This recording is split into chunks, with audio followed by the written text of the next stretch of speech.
Jennifer, அம்மா Jennifer, Jennifer, Jennifer, அம்மா Jennifer, Jennifer, அம்மா ஜெனிஃபர். ஏதோ சத்தம் கேக்குதுல்ல? ஆமா வாங்க. என்னம்மா ஆச்சு? ஐயோ,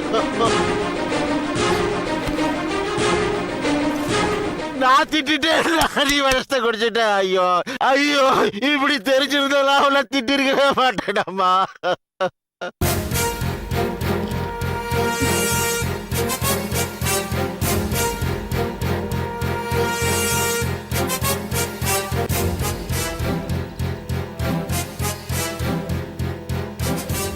படுவாய் படுவாய், ஒன்ன போய் திட்டாளா? அம்மா அம்மா, எனக்கு யாரு?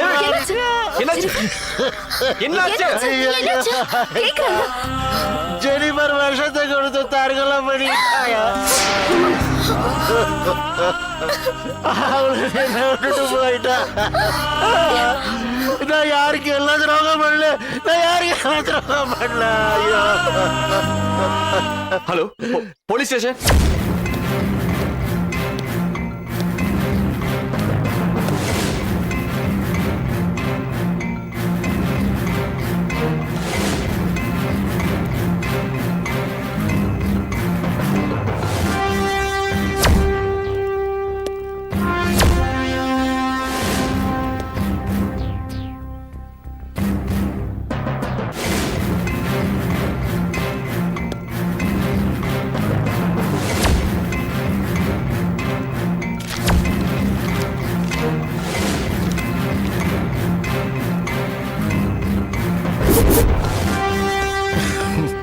உங்க ஸ்டேட்மெண்ட் படி அந்த பொண்ணு நேத்து காலையில அவங்க அப்பாவுக்கு விஷயம் தெரிஞ்சதும் அப்செட் ஆயிட்டா.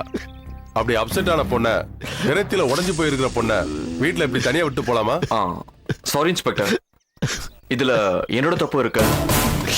எங்க வீட்டை பொறுத்த வரைக்கும் கம்பெனி வேலையாகட்டும் வீட்டு வேலையாகட்டும் டேவிட் கிட்ட தான் சொல்லுவோம். நேற்று ஆயில் ரொம்ப அர்ஜென்ட்னு ஆபீஸ்ல இருந்து போன் வந்துச்சு, அதனால இவரை வெளியூருக்கு அனுப்பிட்டேன். அப்போ இதெல்லாம் எனக்கு ஸ்ட்ரைக் ஆகவே இல்ல. சரி டேவிட், உங்க பொண்ணு இறந்து போன விஷயத்துல 199% அவ சூசைட் பண்ற கண்டிஷன்ல தான் இருந்திருக்கா. அவ சூசைட் பண்ணிக்க மாட்டான்றது என்னோட ஸ்ட்ராங் ஒபினியன் சார். ஏமா அப்படி சொல்ற? எங்க காலேஜ் பொறுத்த வரைக்கும் நெகட்டிவ் தாட்ஸ் உள்ளவங்க பாசிட்டிவ் தாட்ஸ் உள்ளவங்கன்னு ஒரு சர்வே எடுத்தோம் சார். அந்த சர்வேல ஜெனிஃபர் தான் நம்பர் 1. அந்த மாதிரி மார்க் வாங்கினவங்களா தற்கொலை எல்லாம் பண்ணிக்க மாட்டாங்க சார். அந்த பொண்ணோட கேரக்டர் எப்படி இருந்துச்சு? அவ ரொம்ப நல்ல பொண்ணு சார். உங்க ஒப்பீனியன் மிஸ்ஸஸ் ரேணுகா? அவ ரொம்ப புத்திசாலி பொண்ணுதான் சார். ஒருத்தர்கிட்ட ஏமாந்து இந்த மாதிரி முடிவு ஏன் எடுத்தானே எனக்கு புரியல. ஓஹோ, உங்க பொண்ணு கவிதை எழுதுவாளா? எழுதுவா சார். அதான் போலீஸ்க்கு லெட்டரை கவிதை மாதிரி எழுதியிருக்கா. சார், அவருக்கு ஃப்ரெண்ட்ஸ்ன்னு யாருமே இல்லை. இன்ஸ்பெக்டர், இந்த மாதிரி பொம்பளை பசங்களோட வாழ்க்கையை கெடுக்கிறவங்கள கண்டிப்பா நீங்க தண்டிச்சுதான் ஆகணும். ஏய் ஒரு நான் இன்ஸ்பெக்டர் கிட்ட போனை கொடுக்கறேன், நீ அவர்கிட்ட அட்ரஸ் சொல்லு. சார், ஜெனிஃபர் பின்னாடி ஒரு பையன் ஃபாலோ பண்ணிருக்கான், அவன் வீடு ஆவடியில இருக்கான். நீங்க அவனோட அட்ரஸ் கலெக்ட் பண்ணிக்கோங்க. ஹலோ, சொல்லுங்க. நம்பர் 18 மாரியம்மன் கோவில் ஸ்ட்ரீட், ஆவடி.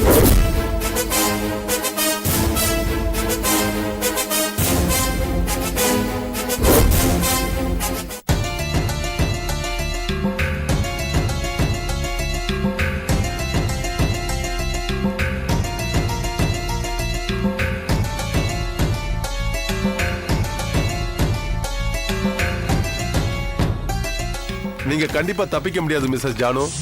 உங்க பையன் கிரண் தான் லவ் பண்ற பொண்ணு ஜெனிஃபர் மரணத்துக்கு நீங்க தான் காரணமா இருந்திருப்பீங்கன்னு கம்ப்ளைண்ட் கொடுத்திருக்காரு. சார் என்ன சார் இது? அவன் சின்ன பையன் சார். தம் பையன் யாரோ ஒரு பொண்ணை லவ் பண்ணா வீட்டுல எதுக்குறது சகஜம் தானே சார். அப்படி எதிர்த்து பேசுறப்ப கோபத்துல 1-2 வார்த்தை பேசியிருப்பேன், அதுக்காக நான் கொலை பண்ணிருவேனா சார்? இங்க பாருங்க மிஸ்ஸஸ் ஜானு, உங்களை பத்தி தீவிரமா விசாரிச்சுட்டு தான் உங்க வீட்டுக்கே வந்தேன். இதுக்கு முன்னாடி உங்க கணவரை கையை கால உடைக்கிறதுக்காக நீங்க தொண்டித்தோப்பு கஜா கிட்ட பணம் கொடுத்து கரெக்ட் பண்ணிருக்கீங்க. அவனும் இப்ப சாட்சி சொல்ல ரெடியா இருக்கா, கரெக்டா? இன்ஸ்பெக்டர், அது என் புருஷன் என்ன வேண்டான்னு விட்டுட்டு அவங்க அம்மா வீட்டுக்கு போயிட்டாரு. அந்த ஆத்திரத்துல தான் என் ஃப்ரெண்ட்ஸுங்க சொன்ன ஐடியால தான் அந்த மாதிரி ஆட்களை வச்சு அப்படி பண்ணிட்டேன். ஆனா இந்த ஜெனிஃபர் விஷயத்துல நான் அப்படி எதுவும் பண்ணல சார். மேடம், இறந்து போன ஜெனிஃபர் ஒரு சாதாரண குடும்பத்து பொண்ணு. அந்த பொண்ணு தற்கொலை பண்ணிக்கிற மாதிரி செட்டப் இருந்திருந்தாலும் அது ஏன் ஒரு கொலையா இருக்க கூடாதுன்னு தான் இன்வெஸ்டிகேஷன் நடந்துட்டு இருக்கு. அந்த பொண்ணோட கேஸ்ல உங்க விஷயம் தான் அழகா பொருந்தி போகுது. நீங்க உண்மையை சொல்லியே ஆகணும். யார் அனுப்பி அந்த பொண்ணை கொலை செஞ்சீங்க? சார், நான் சொல்றது கொஞ்சம் நம்புங்க சார். நான் என் பையனை மிரட்டுறதுக்காக தான் அந்த மாதிரி கொலை பண்ணுவேங்கிற வார்த்தை யூஸ் பண்ணனே தவிர நீங்க சொல்ற மாதிரி விஷயங்கள்லாம் நான் பண்ணவே இல்லை சார். ஏண்டா கிரண், அம்மா மேலே கம்ப்ளைண்ட் கொடுத்திருக்கே, இது நியாயமா? அம்மா சும்மா பொய் சொல்லாதம்மா. மாமாவோட பொண்ணை நான் கல்யாணம் பண்ணிக்கணும், அப்பாவோட ஃபேமிலி சொத்து அத்தனையும் உன் கைக்கு வரணுன்றது நீ எந்த லெவலுக்கு போவன்றது எனக்கு நல்லாவே தெரியுமா. அம்மா, ஜெனிஃபரோட அப்பாவே அவளை வேற யாரும் கொலை பண்ணிருக்க மாட்டாங்க. அவ பாவம்மா. அட பைத்தியக்காரா, ஒரு பொண்ணை லவ் பண்ணும்போது அவ நல்லவளா கெட்டவளா, அவ நடவடிக்கையில எல்லாம் எந்த அளவுக்கு தப்பு இருக்குன்னு நீ பாத்திருக்கியா? அவ கர்ப்பத்தை கலைக்க மாசாணியா மட்டும் வந்திருக்கா, அது தெரியுமா உனக்கு? நீ ஒரு பொண்ணை லவ் பண்றேன்னா அவ நல்லவளா கெட்டவளான்னு விசாரிக்கிறது என் கடமை. அப்படி விசாரிச்சதுல அவ நல்லவில்லைன்னு எனக்கு தெரிஞ்சது. நான் ஒன்னும் ஒரு பொண்ணை கொலை பண்ற அளவுக்கு மோசமானவ இல்ல. அம்மாவால அந்த பொண்ணு ஜெனிஃபருக்கு எந்த ஆபத்தும் வரலப்பா, என்ன நம்பு. வேணும்னா நீயே விசாரிச்சுட்டு அப்புறமா வந்து என்ன ஜாமீன்ல எடு. அது வரைக்கும் நான் போலீஸ் ஸ்டேஷன்லயே இருக்கேன். வாங்க சார் போலாம்.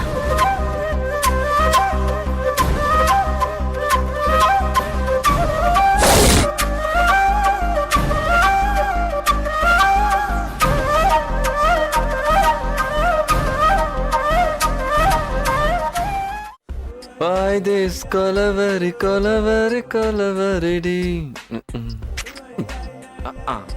என்னங்க, ஆ ட்ரெஸ் இங்க பெட் மேல வைக்கிறேன். சரி வச்சுட்டு போ, வந்துடுறேன். ஆம்.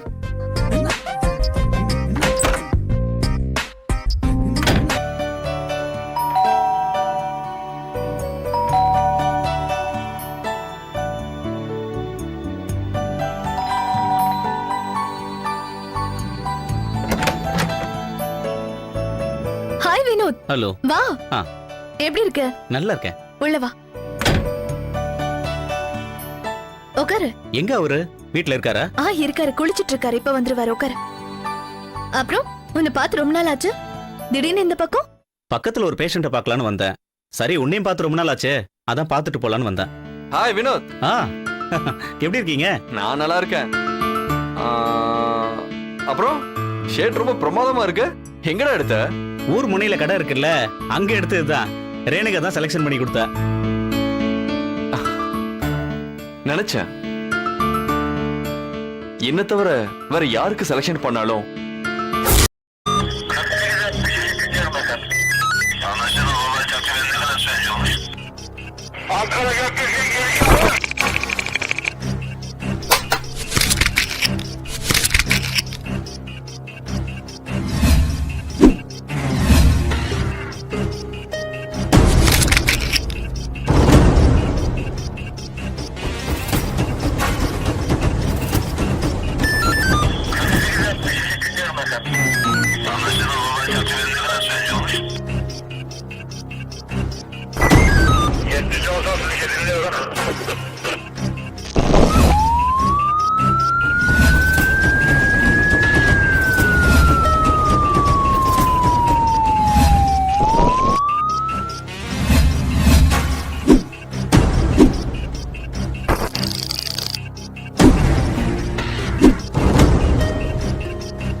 Yeah, we don't want to do anything to scare your children. That's the last thing we want to do.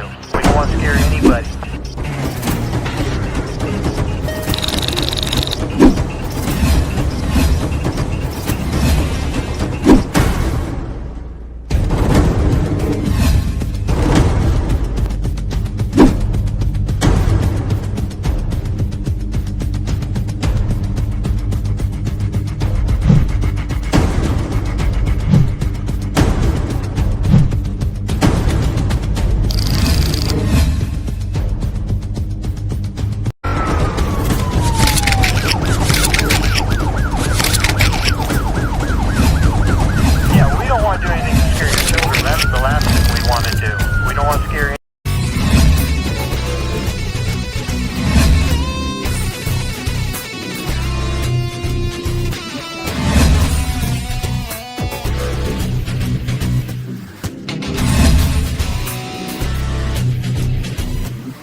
you enjoyed this video, kindly like, share, comment, and for further our interesting videos, subscribe our channel below.